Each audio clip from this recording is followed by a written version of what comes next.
So welcome everyone to our Latinx leadership panel, how to lead proactively or how leaders are leading proactively to address the disproportionate needs of our Latinx Southern California students. I want to start off with gratitude for you welcoming us to your home this evening. So buenas tardes y muchas gracias por acompañarnos. I do know that because of the large interest, we had to hold a webinar piece. And so I know that you have been muted. And so this is a totally different Zoom call that we're on. I do want to make sure that you know that we will be recording this. And so when we release all of this information, it will not only be recorded, but it would also be transcribed in Spanish. We want to make sure that our Latinx community, whatever Latinx community it is, if they speak Spanish only, that they are able to access this information. So you will be receiving it shortly. So why is this topic important? But before we begin, I want to say a couple of things. Dr. Gotthold released a statement this week that was really important last week, and I want to read you what he wrote, just a quote. He said, "Our moral obligation. Many of our students and families are deeply hurting. This pain comes on top of the stress from the pandemic, which has exacerbated inequities and disproportionately hurt our historically underserved community." So I think that that's really important, and what you will see in this panel is that this session was designed to address these exacerbated inequities and the disproportionate ways that COVID is impacting our Latinx population across our county. I'm also very certain that our panelists here today would describe it as a moral obligation. Our equity department has been working very diligently in ensuring that there's resources for our students, for our classrooms, for our districts that will help mitigate learning loss across special populations, and also not only to address the COVID and pandemic conditions, but also to address the civic unrest that is currently happening in our country. So I want to thank Dr. Gotthold for all of his support for putting this session together, and also for our county school board that has also been very supportive of our work. So I want to get into why this topic is important. Here on the screen, you're going to see just a few of the headlines that are very current in the news. Now, our equity department has been curating a list of these headlines around the disproportionate ways that certain populations are experiencing COVID. I will tell you that at first it became a curated list, and now it's just getting into this 7-page document about just how disproportionately African American, Latinx, and Native American populations are experiencing this. And I want to read you a couple of the trends and the themes that are happening, because as we're collecting them, we're also pulling out the trends and the themes. So we're seeing that the rates in which people get COVID, we have higher rates of death. We have a higher risk of getting COVID. We have a higher job loss. According to Newsweek, there's a 65% job loss for the Latinx community. There's a loss of employer-provided healthcare. More Latino businesses have been closing. We are the people that have the low-paying essential worker jobs, such as healthcare aides, bus and delivery drivers, grocery store workers, meat plant factories, migrant workers. So we're out there exposing ourselves. We've lost savings. We've lost our retirement. There's fear of not being able to make the rent. The access to healthcare, we have low quality or no access to healthcare. And then there's also immigration status. We have a lot of families that are afraid to receive help, especially even a laptop from a school district, because they feel that this is going to go against them trying to get citizenship into this country. Now, there's a lot of complexity within the Latinx label, of course, because we have transnational students, we have migrant students, we have English learner students, and so there is complexity behind that label. We're currently also working with the Mexican consulate in order to ensure that our transnational students who are quarantining in Mexico also receive the appropriate support and that we're able to mitigate learning loss there. Now, Dr. Gotthold was going to join us, but I will also, Dr. Rodriguez Chen will be the one that will be welcoming us today. So here are the numbers as of Friday. As of Friday, as you can see, if you look at the disproportionate ways in which certain populations are getting COVID here in San Diego, Hispanic or Latino is at 65% with a rate of 364. So again, the disproportionate ways that Latino population is experiencing COVID is a lot larger, especially in our county. And this is why it was imperative for us to ensure that we are addressing this and having this panel. As I said, Dr. Gotthold will not be able to join us, but I hope that Dr. Rodriguez Chen will be. So I'm gonna go ahead. Sandra, if you can actually text her the information for her to log in while I introduce the panel members, I would really appreciate it. And I also wanna say thank you before we begin to introduce our panel members, is to say thank you to 2 of our county board members. We have our board president, Alicia Munoz, present here today and listening. So thank you for being here and for always supporting our work in the equity department, and also board member Guadalupe Gonzalez. So on hand first, we have Dr. Carmen Garcia. She's a superintendent from San Marcos Unified School District. Dr. Carmen Garcia was born in Tepatitlan, Jalisco, Mexico, and grew up in Escondido, California. She is indebted to her public school education and aims to continue to pay it forward in order to make the difference in the lives of all students so they too can reach their highest potential. Her moral compass guides her to ensure that school systems provide access and equity for all students in order to prepare them to be successful members of society. Dr. Garcia's 23-year career has allowed her to observe the educational sphere from the perspective of teacher, researcher, assistant to superintendent Dr. Carl Cohen, principal, lead principal, and superintendent. She's married to Dr. Gabriel Gutierrez, and together are raising 3 beautiful children who are proud to be bilingual, biliterate, and bicultural. So thank you, Dr. Garcia, for joining us tonight.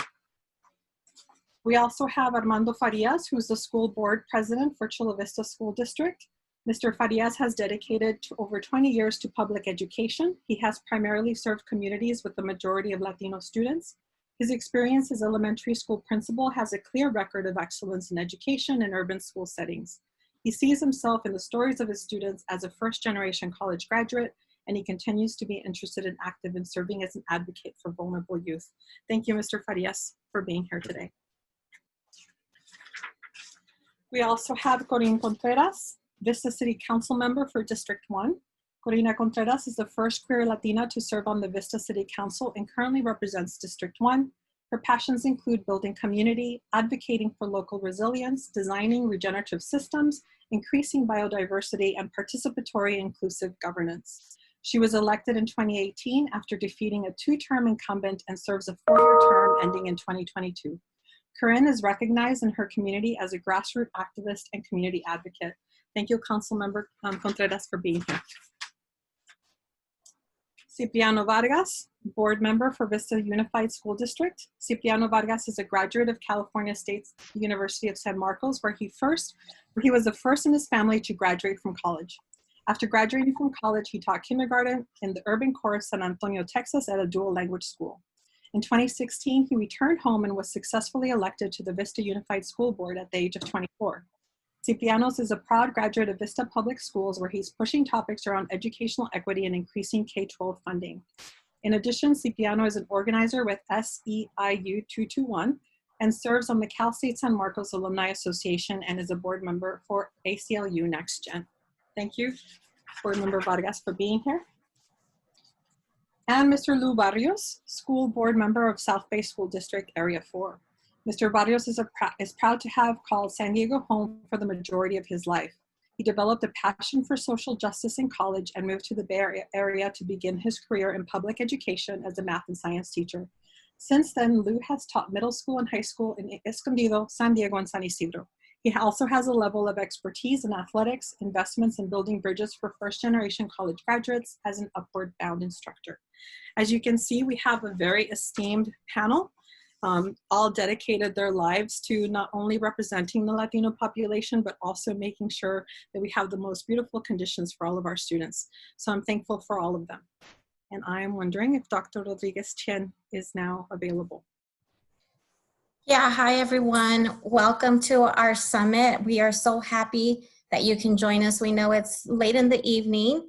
However, we have lots of, I think, important messages for you this afternoon from, again, a very esteemed panel of educators that are willing to share their thoughts, their ideas, and their leadership with you this afternoon.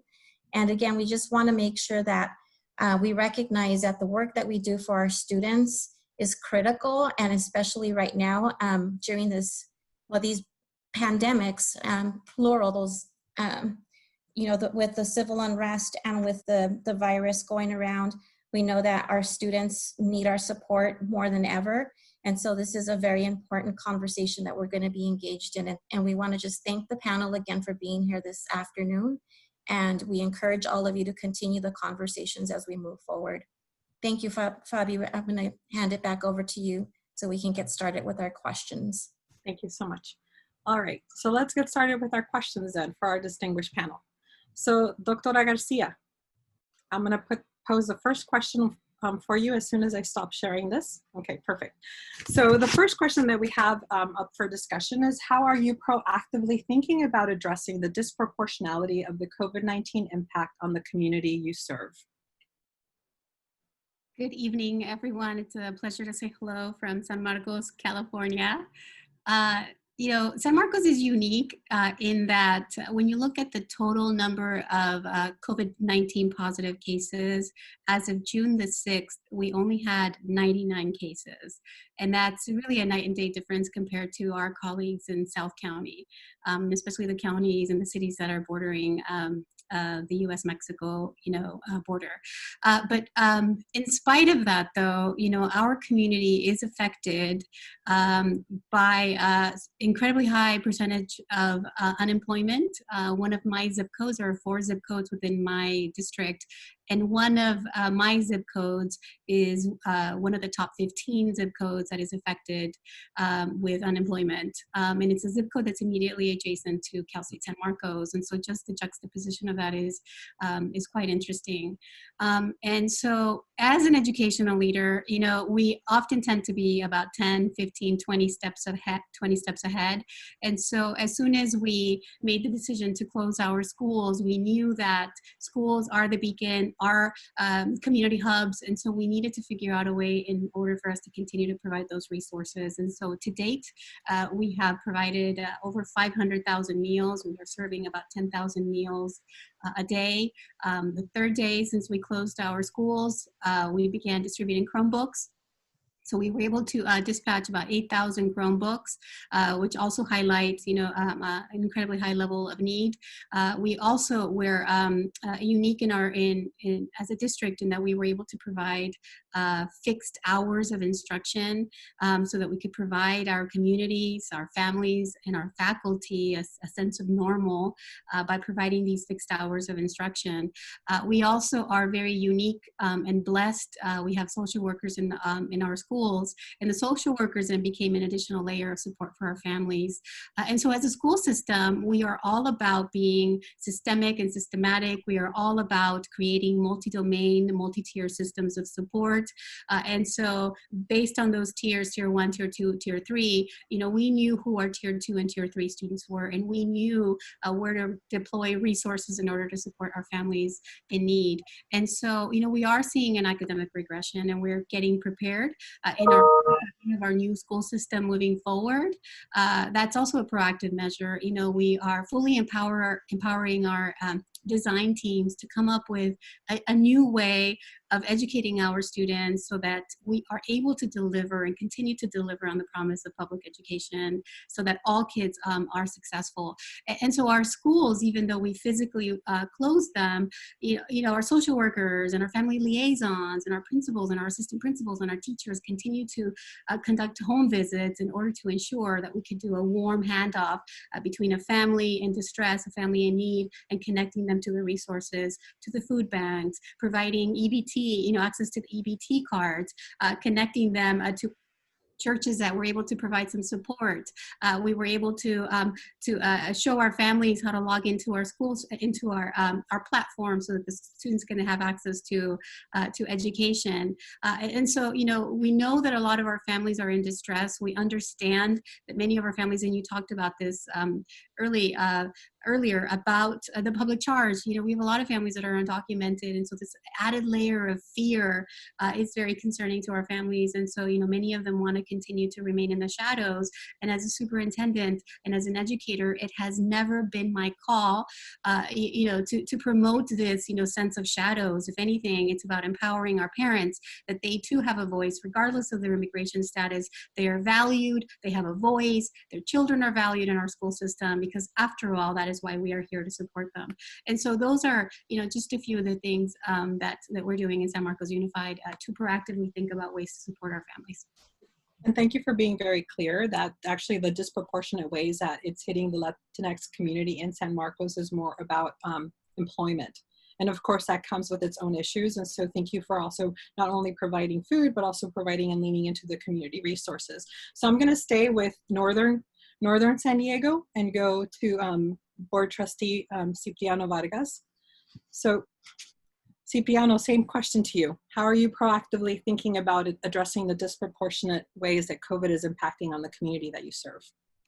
Absolutely, and thank you all for being here, and thank you for the invitation. But to continue off of what Dr. Garcia was mentioning, you know, COVID-19 came at us, you know, punch right in the face. We weren't planning for a pandemic. Nobody was prepared to, like, all right, how do we deal with, you know, schools being shut down and distance learning? And so with that, you know, how do we quickly moved our staff to make sure that we provided essential services, and making sure that, you know, we're bridging the gap, whether it was the social emotional gap through our counselors and through our staff that do those provide those services, but also, you know, at the first line of defense, our family liaisons. And, you know, we're fortunate that we have had these family liaisons for quite some time, and they have built relationships with their families. So knowing, you know, where the need was going to be right away was definitely something that we were proactive on, but also, you know, recognizing the digital gap. And I think one of the things in this pandemic, you know, these inequities have always existed, but now they are more amplified, and people are recognizing some of the areas that, you know, we need to look at it in education, and what we need to do to make sure that when we provide a quality education is not just for some students, but we provide a quality education for all students. And that's not just also what happens in the classroom, it's also what happens in our communities. Mm-hmm. And so with that, you know, we were fortunate to work with partners and community organizations. And this is also in the time that we are trying to work with the census. And so I know that our school board is committed to making sure that everybody's counted, because these are vital services and money that our community could benefit from. And so, you know, from food insecurities to the digital divide, to making sure that many of our families who are either working or children may have that may be at home, and, you know, learning environments is not the same. It's not the same as, you know, being in the classroom. And so trying to build those systems, we know we're not going to be at that same level, but we know that as educators and as school board members and as superintendents, we have a duty to bridge that gap. We have a duty to make sure that we are proactively advocating and having these conversations, and that it's not just something that, you know, one individual can do alone. It's not just the superintendent's job. It's not just our social workers. It's not just our teachers. We all play a role bridging that gap and finding what our community needs and making sure that we proactively. And the last thing I'll mention is we early on meeting with our legislators, because this pandemic, as we're seeing, is not only impacting this academic year, but it's going to impact the next 2-3 years. And so with that, what does the state and the federal government need to do to make sure that we are able to continue and that we have the funding we need? And so those are ongoing conversations. But, you know, I am thankful for our board colleagues and different advocacy organizations that have been at the forefront. And, you know, we've been having these conversations that are going to help us in the fall and the next couple of years. And one of the things I was very clear that both you and Dr. Garcia mentioned is just leaning into the extra supports, right? I heard parent liaison, I heard social workers, I heard, you know, now legislation. And so now we're lucky to have a council member with us, Council Member Corina Contreras. And so the same question for you about leading proactively in order to address the disproportionate ways. And what I'm assuming is that unification that both Board Trustee Vargas and Dr. Garcia mentioned. Yeah, definitely. You know, taking the perspective of a city where it's not necessarily written anywhere in the city of Vista that the city should be taking a role in equity, right? And that is actually a difficult concept for some of my colleagues to understand.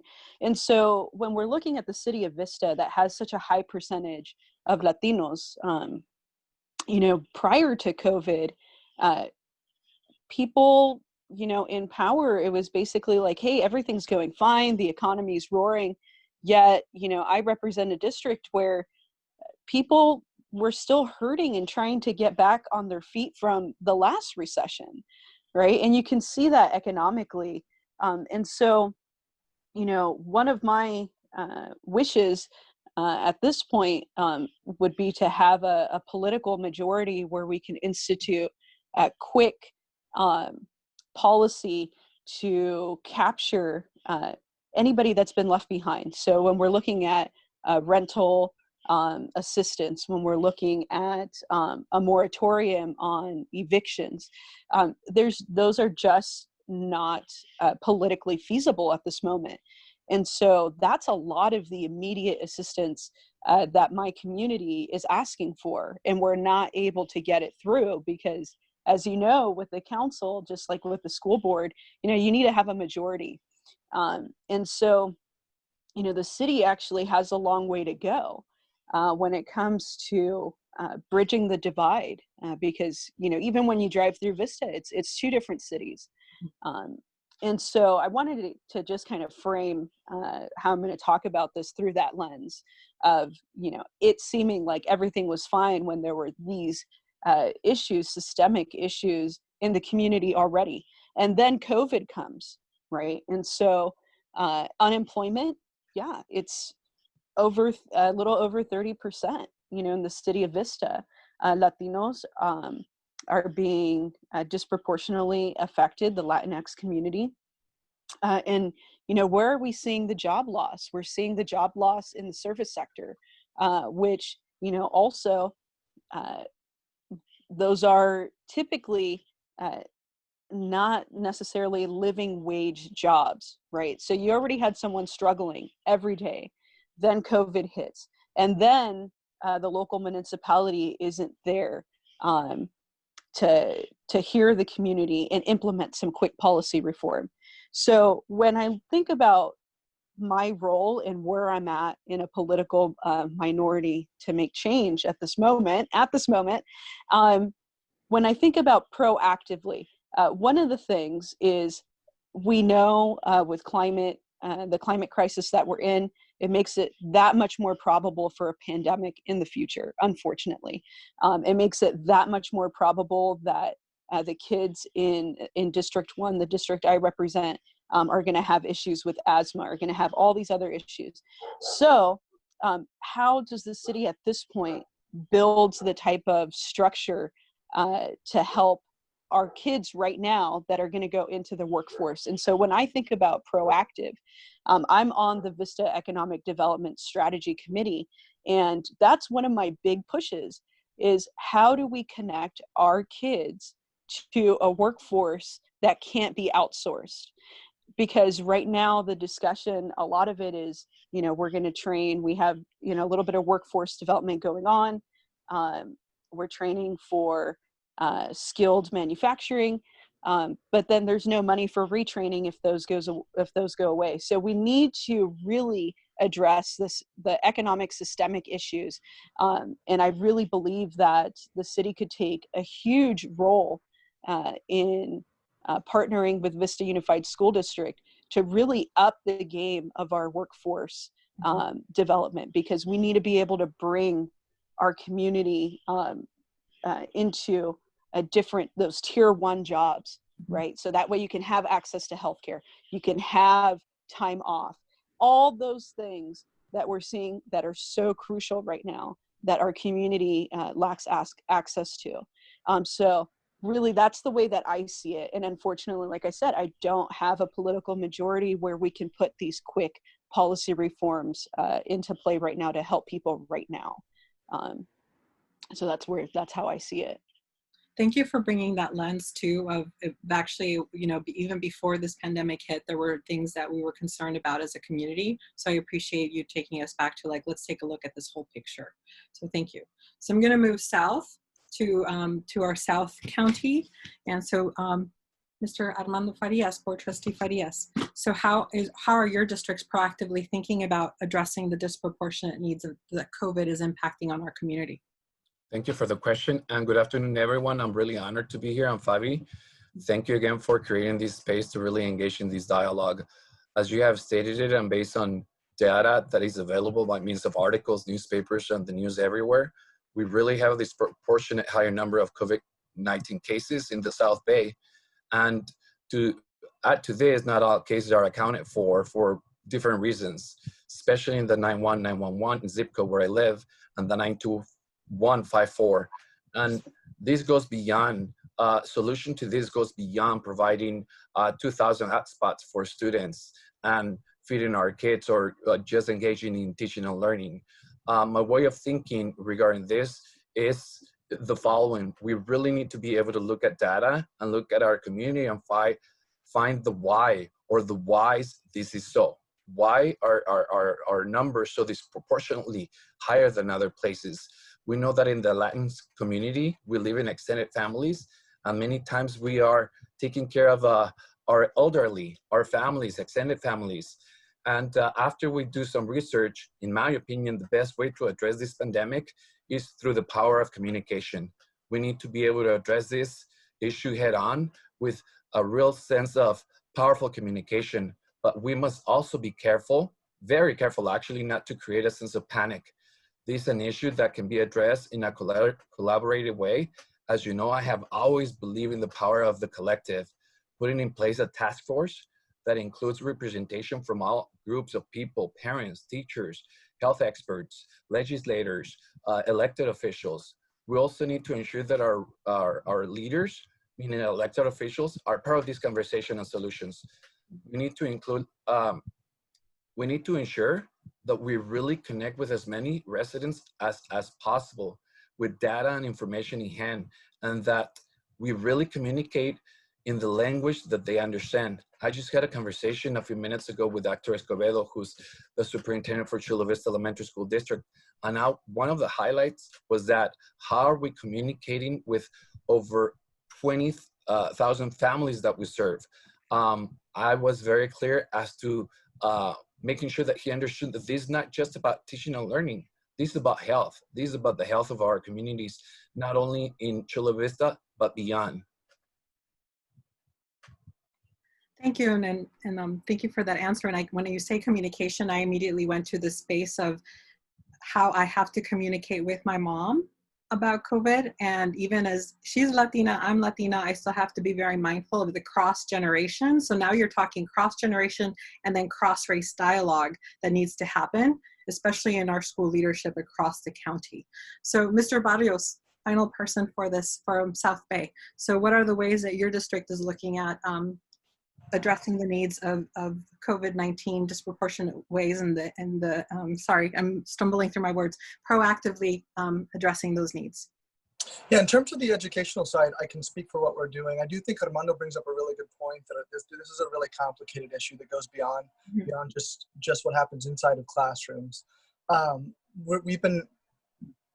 We just finished our school year, but before that, we really wanted to make sure that we were supporting teachers in what it looks like to teach via Zoom. I mean, I've been a teacher for a long time, but I don't know what it's like to teach 30 kids in a classroom where you're all on the internet. Making sure that students are having equal access was really important. But getting to the point of the impact here in South Bay, our school district borders Tijuana, and we are impacted at a much higher rate. And I think from the healthcare perspective, not only do you need a greater access to healthcare, but you also, I think that one thing that gets lost is that some of these numbers and some of the data is showing that part of the reason why Latinx communities are more impacted is because of current health. And if you look at heart disease, and you look at diabetes, and you look at the rate at which brown and black people suffer from those things, a lot of it has to do with not having the access to the information. Like I can tell you my tias and my tios, a lot of them, when they have high cholesterol, the doctor doesn't explain to them the nutritional ways that they can actually not have high cholesterol anymore. They sign them up for they take out their pharmaceutical pad and they write them a prescription to whatever it is that's going to bring their numbers down or help reduce that cholesterol, but it's actually not solving the problem. It isn't actually helping people understand that there's a nutritional missing here that people aren't being taught. And so finding ways to get that into our schools so that students really understand the impact of why it is that their immune systems are not as strong. Because we really, we can increase the access to healthcare. And I think that that's really important, but there's also an impact of why are Latinos and why are Black and brown people getting this virus at a much higher rate. There has to be something going on with our ability to fight off the virus that we're not actually winning. And that's not a conversation that's happening in a lot of places. And I just want to say this is not necessarily on the topic, but I would be remiss if I didn't mention that I stand in solidarity with the Black Lives Matter movement and what is happening in the protests around the country. I think that any chance I get to speak to anybody or any group of people, I mentioned qualified immunity. In the United States of America, qualified immunity is what allows for police officers to unjustly kill another human being and have almost a 100% chance of not serving any jail time and no justice being served.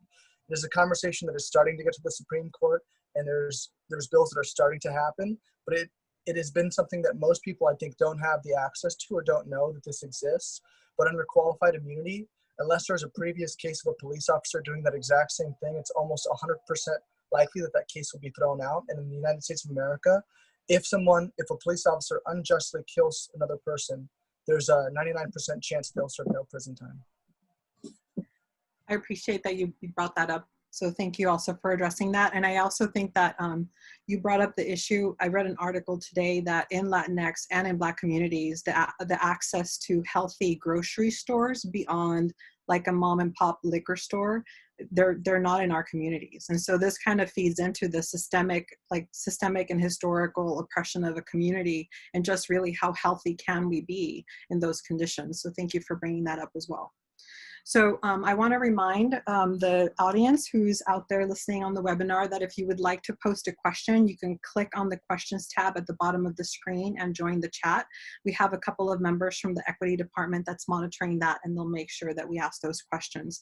But I am going to move on to the second question here. And then the second question is really because we were seeing that there's exacerbated needs that are coming out, especially from the pandemic. But I'm wondering, especially because we're kind of in different spaces in the county, is what are some immediate needs that are also emerging because of this data? You already started to answer that question, especially when you started talking about healthcare, when you started talking about unemployment rates, but just in general, there's some other things that maybe we're not paying attention to as the county. And really the effort of this panel is that, you're not alone in San Marcos, and you're not alone in Vista, and you're not alone in South Bay. We're actually united and together to help build that coalition, Councilmember Contreras, that you're talking about, right? Of unification for efforts and to represent our community. So what are some immediate needs that are also emerging because of this data? And Dr. Garcia, I'll swing back to you. Throughout my 23 years in education, I have always stood for all means all, even before it became in vogue. And that's also roughly, translated into each and every student.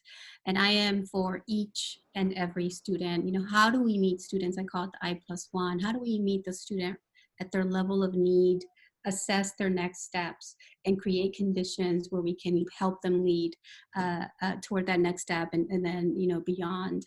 And so that's part of being, it's part of creating a multi-tiered, multi-domain systems of support. And so what we are finding is that we have a lot of families, and we've known this since forever, we have a lot of families that are school dependent. And so with COVID, with the forced nature of closing our schools, our ability to identify the level of need, we understand that the need is there, but the need has now tripled, has quadrupled. And so our immediate need is to ensure that our students are not falling through the cracks.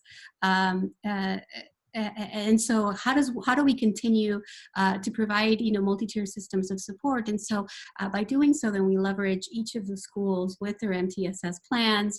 And so at all of our schools, we have the level 1, level 2, and level 3 implementation with respect to level of support and level of need.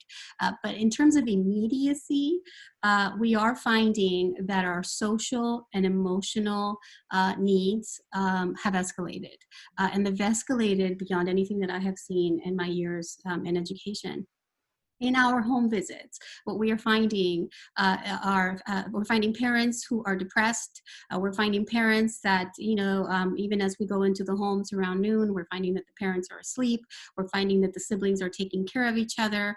We're finding that some families have to continue working, and many of them are continuing to work 2-3 jobs and are then relying and further parentifying our students to take care of their younger siblings. And in one particular, household, there's a high school student who's taking care of his 6-year-old sister and his 2-year-old brother, while at the same time trying to, complete his assignments online. And so the level of social emotional supports have certainly quintupled. And so for us, we talk about systematic support.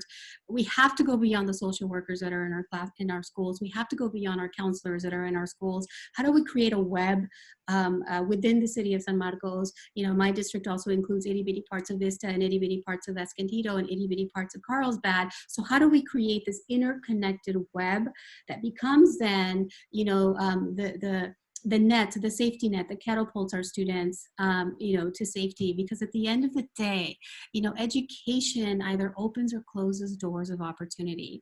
And I'd rather be on the side that opens doors of opportunities in spite of pandemics, in spite of, life and death situations. Education is so important, and we need to be able to deliver on that promise. And so that also includes ways to bridge the food insecurity gap. Our families, we all talked about it, our families are hungry. And so what else can we do beyond the food banks, beyond the, EBT cards, and beyond the partnerships with our churches? What else can we do in order to be able to provide the basic needs for all of our families? Because not meeting those basic needs, those lower levels, there's no instruction, there is no learning. And at the end of the day, and I'm sorry that I keep going back to this, education is so key. And it is important that we continue to invest in our schools so that each and every student is successful. I appreciate that you brought up the importance of the social emotional space that we're all in. I'm going to do a commercial here, but the equity department is going to put out a 15-minute webinar on trauma, because right now all of us are currently experiencing trauma, and there's 4 layers of trauma. There's personal trauma, there's vicarious trauma, there's collective trauma, and there's historical trauma, and we're living in all 4, and that's actually kind of unprecedented in general. And so really how we're taking care of each other, and especially how we're taking care of our little ones who are coming up in these times, is really important. So thank you for bringing that up. I'm going to go on to Board Trustee Vargas. So what are some immediate needs that are also emerging because of this data? Yep, 2 things. The first thing is a question and a reflection for our own staff, especially as it relates to the digital learning, and making sure that that we provide a quality education, not just at one school or not just within one classroom, but how can we support our staff to make sure that the learning is happening across and that it's a quality learning, and with it, the flexibility and building that empathy that a child may not be able to log into a class from 10 to 12 because that may be the time they're trying to get lunch from the local church or from the local food bank. That child may have a better learning environment in the evening because that's when everybody's sleeping and that's when they have the best time of concentrating. And so with it, how do we practice empathy and be flexible as it relates to this learning environment and where our students are able to learn. Carmen talked about the child that's taking care of the younger sibling, but also like the families that live in multiple families living in a single household. And so with it, creating some of the challenges and complexities. And as we look into the fall, how we deliver education, creating multiple systems. But the other thing is, as we look into the state budget and as we look into what's happening at the federal level, is that we cannot do more with less. We have never been fully funded. And so what that means is that we have to absolutely look at our budgets, get more creative, but at the same time, for our parents, for our community, making sure that we advocate to get that additional funding to make sure that our staff, our students have that proper PPE equipment, making sure that we are able to sanitize our classrooms so that if a hybrid model continues in the fall, that we have safe conditions for learning to continue. And then the last thing I'll mention is that if a child or a family member is impacted by the COVID-19, that's not just an impact on that individual student, that's an impact on the entire family. We talked about the trauma And so making sure that we recognize that, and that, that may impact a student for 2 to 3 weeks, maybe a month, maybe beyond that if there is a death.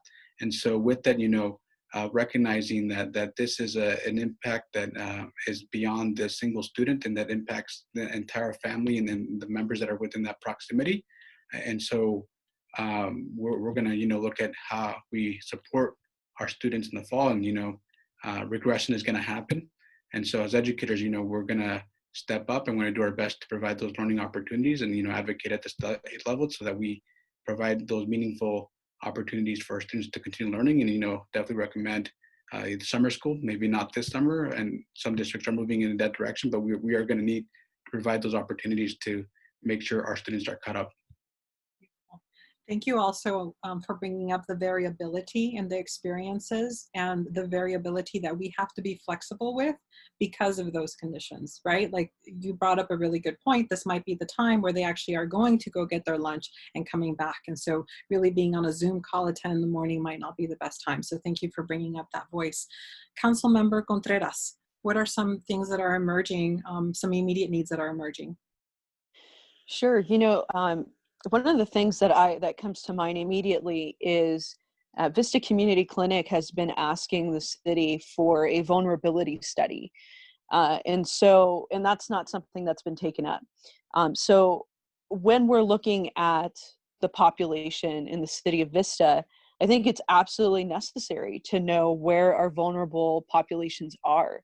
And why they're vulnerable, because whether it's a pandemic, whether it is the increase of fire risk, all these other factors that can come into play, we as a city need to be able to address any issues. And there's really no reason that we can't forecast that. I mean, we do it for in economic development, right? We look at what different threats there are, but we don't take that level of seriousness and put value in the actual people that create the economy, right? And so we don't know where our vulnerable populations are. We don't know if it's, city infrastructure that needs to be fixed because it's missing or it's inadequate, right? I mean, board member Vargas talked about multiple families living in a single family house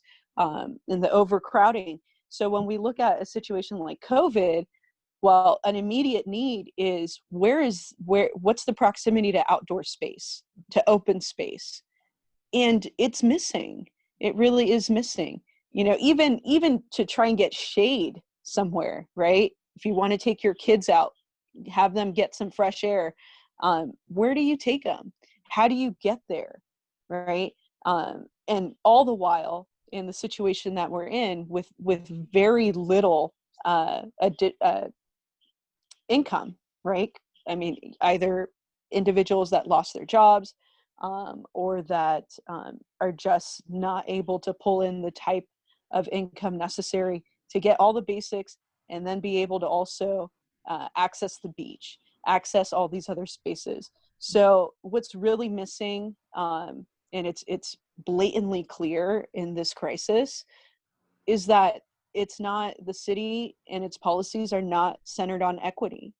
And when we get to the point where we can really have an honest discussion as a community about what equity looks like in our own backyard, then we can start addressing some of these systemic issues and systematic processes that lead us to, a byproduct is, more Latinos succumbing to this virus, more Latinos succumbing to environmental injustices, right? And so I really think what we're seeing is cities need to start centering everything around equity. Thank you for bringing up the outdoor space too. I was a principal for 10 years and most of my students live in apartments, and that's been weighing on my mind on how important sunshine and grass and just play is, especially for children, and thinking about how might I then help if I were still in that space. So Board Trustee Farias, same question. What are some immediate needs that are also emerging because of this data? You're on mute. Mute. There you go. Can you guys hear me now? Yes. Okay. Something that I'm really struggling with is with the fact that we're calling these new needs. I don't believe these needs are new. The needs have always existed within us, within our communities. The difference is that they have been really highlighted by this health, social, and economic pandemics, because I believe we're living three at a single time. I come from deep and generational poverty, as you know, 8 kids with a dad that worked in the fields for minimum wage. We have the same needs that our families have now. The difference is that it has been really taken to a whole new level by the level of news. I'm sorry. These needs will really never change unless we elect the right people into office. These needs will never go away unless we as leaders within our communities keep working at changing them. And at the same time, we engage others in numbers that can help us out in really making a movement that has power for the right reasons. There has always been a need for social justice, for equity, for quality healthcare, and for economic equity. Systemic oppression, as we all know, has always existed, and it's really up to us to change it.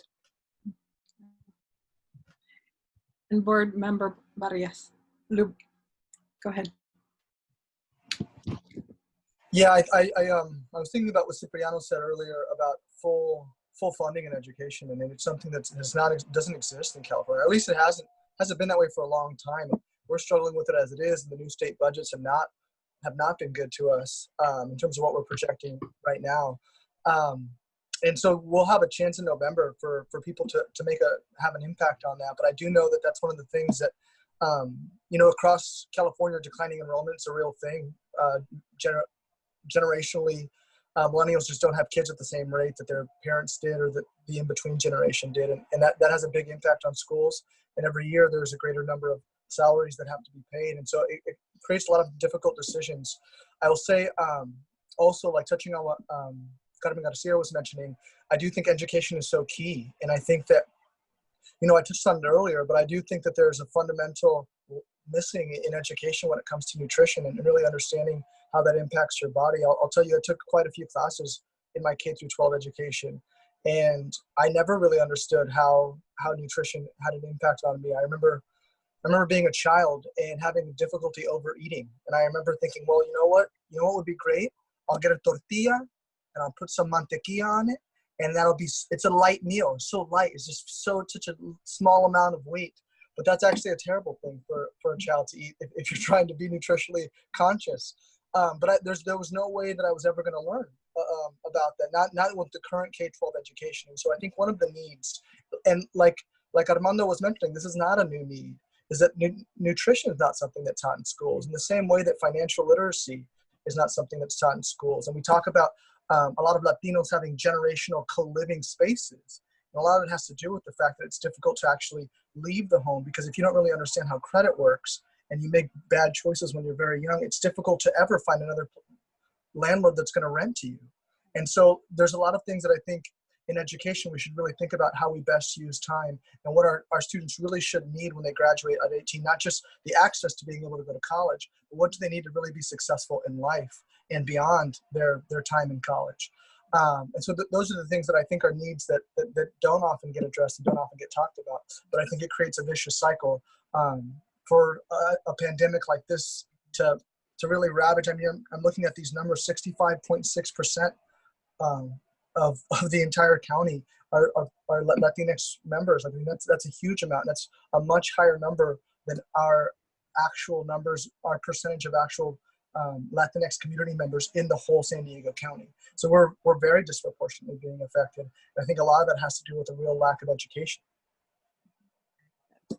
So I'm checking in right now with our participants to see if there's a question. Please know I'm aware of the time. We're at 6:50 and we have a lot of questions. And so I think that we're going to take those questions to inform maybe our next webinar so that we can hold another space. There's obviously a need for us to come together and answer these questions for our community. So Xochitl Gonzalez, she says, a line from Armando Farias' feedback. this hotspots, free meals, teaching and learning is not enough. So the question for the panel members, what would enough look like specifically? So anyone who wants to take that question. I'll start the question. We don't know what enough is enough. What we know right now is that what we're doing is not enough due to the numbers that are impacting our communities, especially in the South Bay. Like I just mentioned a little while ago, coming from generational poverty myself, I know that my parents really struggled with the communication that was coming from the school side. My parents didn't speak any English, and most of the communication was in English. So they didn't have a choice as to participate or not to participate because they didn't know what they were reading. They could hardly read themselves. So that is another need that we really have to address, making sure that communication goes in the way that our communities can understand it. If you're Latino or Latinx, however you want to be called, we know that beyond communication, verbal or written, there's a different level of communication, especially if you come from more socioeconomic environment. I don't know if I'm making myself understandable here, but when I have always worked in very low socioeconomic communities, and I feel like I have that ability to truly communicate and get my points across when it comes to those families, because that's where I come from. So we need to learn how to communicate with them. That's another need. I'm going to go to another question. So the second question, Aurora says, are Latinx students in emerging and expanding levels are they being serviced? What is the plan to close the gaps caused by the weeks without instruction when schools closed at the beginning of COVID-19? So how are we addressing those? Doctora Garcia, I see you coming. I just muted, and I think the City Council member Contreras mentioned this earlier when she talked about equity. You know, I have some high-need schools in my district, and we are very cognizant of the regression. And so as we fast forward and as we plan for launching the next school year, we understand the importance of assessing the level of need diagnostically and creating plans, multi-level plans to ensure that that we remediate and accelerate at the same time. But with respect to equity, we are in the process of creating some additional enrichment opportunities for our families and for our high-need students so that we can extend, you know, our academic interventions into the summer. And we're also in the process of developing a summer school program of sorts for English learners and creating it, or positioning those interventions and enrichment activities as a bridge. And so we're hoping to offer those right before the beginning of the next school year so that we can again assess the level of need, try to remediate as much as possible during that bridge, and then launch into the following school year. But ultimately, you know, education is the story of love. Education liberates, education empowers. And I cannot emphasize enough how important it is for the adults in our school system to be able to wrap our arms, you know, intertwine our arms in pursuit of supporting all of our students, because all students are incredible, all students are successful. And also Board Member Farias was mentioning that he comes from generational poverty. I'm an immigrant to this country. I am who I am thanks to my parents. I'm one of 10 kids, the 9th out of 10. And, you know, our parents left Mexico in pursuit of a better life. And that is interwoven into my DNA. And I aim to pay that forward, you know, to ensure that our students are successful. You know, the history, you know, of our students, or, you know, the color of their skin, or whether their parents, you know, went to college or not, none of that matters. None of that matters. It is literally up to the adults in the school system, beginning with the school board, you know, and as a governance team working very closely with the superintendent and designing a vision around excellence for all. How empowering is that? You know, COVID, no COVID, ultimately the charge is the same. And so as a school system, in an ideal world, and if I had all of the dollars, you know, to my name, or at least in our, you know, in our school budgets, let me think big. Why can't we, you know, create our schools as community hubs? And so if we understand that the basic needs are not being met, and our students and our families are currently experiencing a fight or flight. How do we mitigate that? How do we meet those needs and use our schools as those havens? And so do we need doctors there? Do we need dentists there? Do we need, beyond food pantries, how do we mitigate and blow up this food deserts that you were describing earlier, Dr. Babula? How do we understand the variables that are getting in the way of our students' success, blow them up, create systems, pass laws? So let's partner with, our partners in our local cities. How can we work together to support our kids? It's not a lofty goal, so in a nutshell, it's quite simple. Let's do whatever it takes to ensure that our kids are successful, they're worth it. And our future as a country is worth it. An enlightened student population. And I'm biased. I come from an international baccalaureate world where it's so important that our students are well-rounded. It's beyond the core. The world languages are just as important as history and math, that the arts, so on and so forth, and so that ultimately we can create a more understanding and a more respectful intercultural environment. So we can do it. It's not as lofty as it seems. We can do it. Si se puede. And I love, I want to, first of all, we're getting close to ending here, but I want to ask one final question, and maybe we can do it like in one sentence each.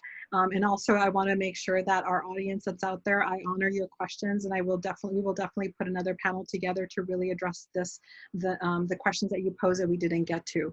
So I heard Council Member Contreras say that we need systems that are rooted in equity, right, as a number one thing. And so the last question to ask you for a message for all of the audience members that are here, that are spending their evening with us, is how might we all contribute to these efforts? So no estamos solos, we're not alone, right? So how might we all contribute to these efforts? Who wants to start? Go ahead, thank you. First and foremost, know who represents you locally, and have a conversation with them. Reach out, and you'll probably hear silence, and you're gonna have to press. And so as a community, we have to press, we have to get engaged. And then, when you get engaged, then you can teach other people and it spreads. But that accountability, the vote is the beginning. We have to hold our elected officials accountable. Beautiful, good, thank you. How about you, Board Trustee Farias? I really believe that the power is in the collective. We all need to be able to represent multiple groups and ensure that we all collaborate so we can move with force, with power, and that every decision is based with data in hand and in the benefit of our students. Great, thank you. Board Trustee Vargas. I would say opening up to the community, having these tough conversations. I'm looking at my inbox and I have an email from one of the parents, and having this notion of like inequities and now realizing some of the issues and things that are happening with this pandemic. And so 6 months ago, a different point in time, different conversation, and so having those opportunities to have these conversations and moving it forward, because at the end of the day, we all want a better public educational system, whether you live on the west side of the town or the east side, or whether you live in a single family household or you live with all your family and your parents. We all want a quality education for our children. But until we have these conversations and have a critical conversation about race, about inequity, about oppression, about the impacts of the pandemic, like if we don't have a conversation, then we can't get to these outcomes and actions that are really going to help pivot this forward. Beautiful. Doctora Garcia. I would say be a student advocate and keep the students at the center of every single decision that we make. Sometimes adult interests, tend to, fog our vision, but at the end of the day, it's what is best for students, and their future is, they deserve the best from us. Beautiful. Board Trustee Barrios. Yeah, I'm going to echo some of the sentiments shared by the other members here. I was just going to say, I think the civic engagement is really important. Show up to board meetings, show up to city council meetings, share what you have to say, share what's there, and also just be actively engaged. I know for as far as school boards go, we're gonna have some stuff on the ballot in November that would make a huge difference for our kids and make a big difference in the South Bay. Beautiful. So I heard know who represents you, right? Hold them accountable. lean into the collective, join the space to dialogue and have these kinds of conversations that are aimed also towards action. Be a student advocate and make student-centered decisions and be civically engaged. I know I personally, just in a matter of weeks, saw the power of unity and the collective when we flattened the COVID-19 curve in San Diego and across our state, when we shifted the educational model that we gave to our students, and then also the civic unification that happened these last 2 weekends in the protest. So I know that it's possible to lean into the collective and to do all of the things that you just said. So I want to thank you for your time, and I also want to bring back Dr. Rodriguez Chen to help us close up this meeting. So Dr. Rodriguez. Thank you, Fabi, and thank you, panelists, for being with us this afternoon. On behalf of Dr. Gothold and the board members of the County Office of Ed, we really appreciate the time that you spent with us and sharing your insights with